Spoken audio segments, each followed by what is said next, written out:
So, this is another Gravity Falls Marvel idea, but on a smaller scale of it. This is on a smaller scale of it.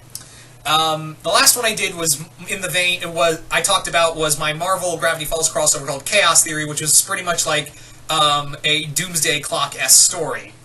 In here, this is more of a smaller scale with Spider-Man with Gravity Falls, and the return of a Spider-Man villain known as Demo Goblin. If you don't know who Demo Goblin is, Demo Goblin was this villain who showed up in this X-Men event called Inferno, which he showed up in a tie-in with Spider-Man, where the demon possessed Hobgoblin, Jason McIntyre, the second one, and eventually the two split up, and Demo Goblin became his own entity.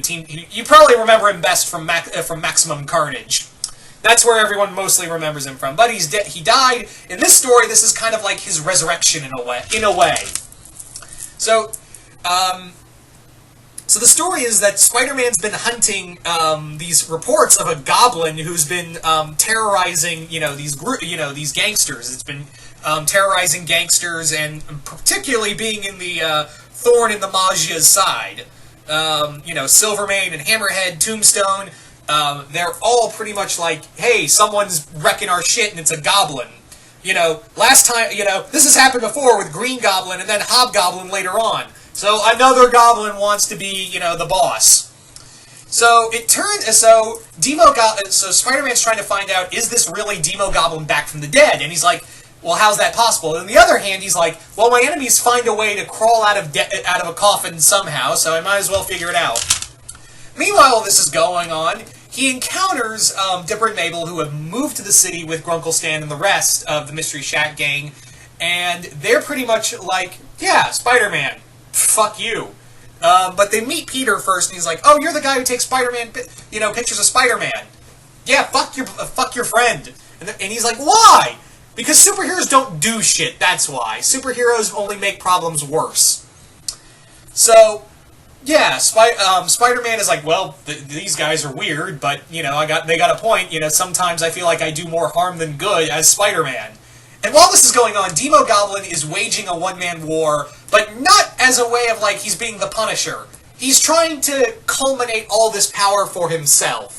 The Demo Goblin, this version of the Demo Goblin is a little different. He's not trying to kill sinners and protect children. Oh no! Demo Goblin is trying to become the big cheese of New York. He wants to take over the Magia. Much like how Norman Osborn did when he first appeared. But this one, like I said, it's a little different, and even Spider-Man's taken aback by how different Demo Goblin is this time around. So there's this big mystery of who he's trying to figure out as Demo Goblin, but I'm going to spoil it for you right now. Yeah, it's Dipper. Dipper's the new Demo Goblin. And you're probably thinking, well, how the hell does that work, and why is he doing this? Mostly because the Mystery Shack had a bit of a run-in with the Magia, and they burned the shack to the ground because Stan owed them a lot of money, and now, instead of trying to get revenge on the Magia, he's like, he has that Jason Todd theory of, you can't stop crime, the best you can do is control it. So, that's why they're here. Now, you're probably also wondering, well, how does the whole Demo Goblin thing work? Did he make a deal with Mephisto? You'd think he'd learn from Bill, right? Well, actually, what it is that he's actually just using regular Goblin tech, but with an added twist. You see, he actually stole a formula from Mysterio that works similar to Scarecrow's fear toxin. So he has this little gas in his glider. The fumes from his glider as he's flying creates this illusion that he's like a demon. He's wearing typical Goblin clothes. He's actually using typical Goblin gear, but everyone in his vicinity thinks they're seeing a demon. So he's using that kind of fear, almost like a fear toxin-esque weapon. The shack got destroyed, people got hurt, namely his sister, and yeah. So now Dipper's kind of waging a war to control the Magia, so yeah. And also, he's really mad at Spider-Man. He's actually has it out for heroes, but he's taking it out on Spider-Man because that's who he keeps running into. That's who he keeps running into, and he's like, fuck you. Where was a guy in spandex when my home was burning to the ground? and when when the mafia killed my family, the Maggia killed my family. Where was that? Where were you guys on that? So yeah, also, I forgot, the Maggia had put a hit on his parents and murdered them, so, yeah, not happy about that, so he becomes a new Demo Goblin in a way. But while this is going on, I wanted to have, this big mystery, much like how Spider-Man was trying to figure out, Green Goblin and Hobgoblin's identities when they first appeared. So the big thing was that, he has a lot of suspects, like he has Phil Urich, Phil Urich's a suspect, he even suspects Ned Leeds now that he's back, and he's like, it could be Ned. Kingsley really effed him up before he died, and now he's back, because clone conspiracy was a thing. So, that's the big thing, is that, he's really, and he also suspects Dipper, but the one thing that gets him off is that, Dipper and the Demo Goblin attacks and nearly kills Dipper in a fight. However, it's later revealed in the big reveal that that wasn't really Dipper. That was a life model decoy they managed to buy off the black market and have it programmed to look and act like Dipper, so Dipper can actually be the Demo Goblin. He could be the Demo Goblin in disguise. He's also using.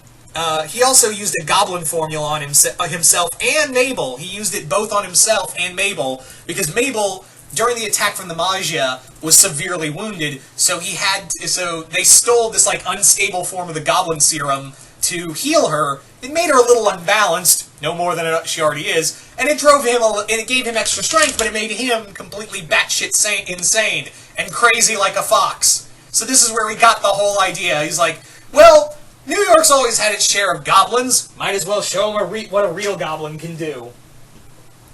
I know this story is really out there, and sometimes I really go out there, but I really, the heart of this is really, much like how, a lot of this I was trying to invoke with this story, was that a lot of that classic Spider-Man with the whole mystery of the goblins. And granted, every time we tried to do a mystery with a goblin, it only worked once, and that was with Norman Osborn.